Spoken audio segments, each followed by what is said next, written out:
देखो हमें पढ़ना है क्या, density of unit cell. Density of unit cell का मतलब क्या होता है आपका, यानी कि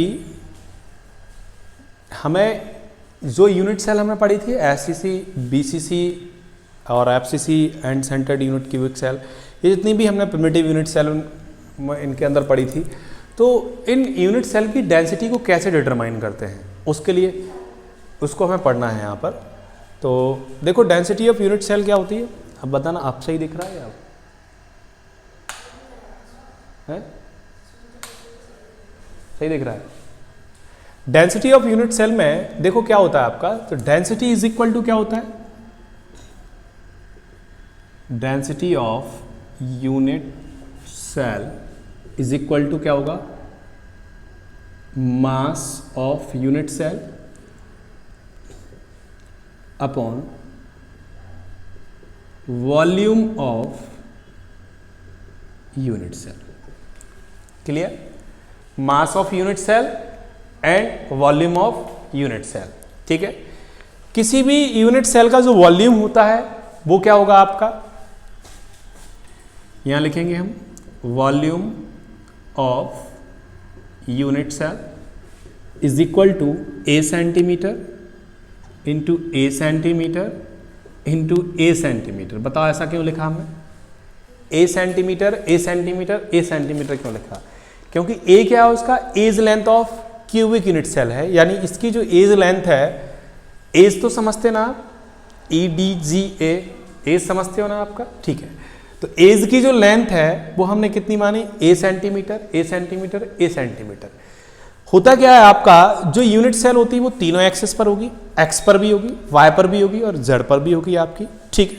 तो याद रखना हमने इससे पहले जो भी पढ़ा एससीपी, सीसीपी, ट्राइगोनल, सभी में तीनों एक्सेस होंगे आपके, माने हमने जितना भी पढ़ा अभी सभी में आपके तीनों एक्सेस मिलेंगे आपके, x Y 3D close packing जितनी भी होती सभी में तीनों एक्सेस होते हैं आपके। खैर यहां पर आते हैं, तो ये एज लेंथ है आपकी a centimetre a centimetre a centimetre. अगर हम इसको इक्वेशन फर्स्ट मान लें, इसको सेकंड मान लीजिए, नहीं इसको नहीं मानते हैं, अभी आगे चलेंगे। इसका total volume of unit cell क्या हो जाएगा, ए क्यू सेंटीमीटर क्यू, इसको मान सकते हैं हम, ए क्यू हो जाएगा कि नहीं हो जाएगा आपका, तो इसको इक्वेशन सेकंड मान लिया। नेक्स्ट आपका आता है क्या, मास ऑफ यूनिट सेल क्या होता है आपका, तो मास ऑफ यूनिट सेल क्या होगा बताओ। मास ऑफ यूनिट सेल का मतलब होता है किसी भी एक एटम का मास या किसी भी एक पार्टिकल का मास और नंबर ऑफ पार्टिकल जितने भी पर एटम में होते हैं, वो पर यूनिट सेल में होते हैं, वो हमें लिखना पड़ेगा आपका। यानी कि mass of one particle, mass of one particle into number of particle per unit cell. समझ में आया क्या लिखा है, ये number of particle per unit cell लिखा है आपका। यानी कहने का मतलब मेरा ये है कि पर यूनिट सेल में कितने पार्टिकल्स होते हैं, इसको हम जेड मान सकते हैं, जेड, क्योंकि नंबर्स को तो हम यहाँ पर जेड से लिखते हैं पर यूनिट सेल में, जेड को। अगर 11th क्लास का तुम्हें याद हो तो कोलाइजन नंबर, आपको याद हो तो कोलाइजन नंबर पढ़ा था हमने, और कोलाइजन फ्रिक्वेंसी पढ़ी थी। कहना सर पिछली टर्म का तो याद नहीं है, आप कहाँ लास्ट टर्म पर पहुँच जाते हैं, यही तो हम भूल जाते हैं ना। खैर ठीक है, तो यहाँ जो number of particles per unit cell में होते हैं वो कितने, उसको जेड मान लिया हमने, ठीक है, उसको जेड मान लिया। अब यहाँ पर देखो होता क्या है आपका, आपको बताया था कि जो नंबर ऑफ पार्टिकल्स होते हैं उनको हम मोल में प्रेजेंट करते हैं, मोल में, और 1 मोल इज इक्वल टू कितना होता है बताओ, very good, 6.023 into 10 to the power 23। कितना बढ़िया है, ये मत करो, आएगा नहीं ऐसे। तो 1 मोल इज इक्वल टू क्या होता है, 6.023 इंटू 10 टू द पावर 23। तो मास ऑफ, अब हम क्या लिखेंगे, mass of 6.023 into 10 to the power 23 particle, यानी इतने पार्टिकल का मास कितना मान लिया उन्होंने, m ग्राम। समझ में आया मैंने क्या किया, हमें निकालना क्या है, मास ऑफ वन पार्टिकल, एक पार्टिकल का, तो मास ऑफ इतने पार्टिकल का कितना होगा आपका, m ग्राम, होगा कि नहीं होगा। तो मास ऑफ 1 ग्राम पार्टिकल का कितना होगा, यानी 1 पार्टिकल का कितना होगा आपका मास ऑफ 1 पार्टिकल, फटाफट जल्दी बताओ कितना होगा,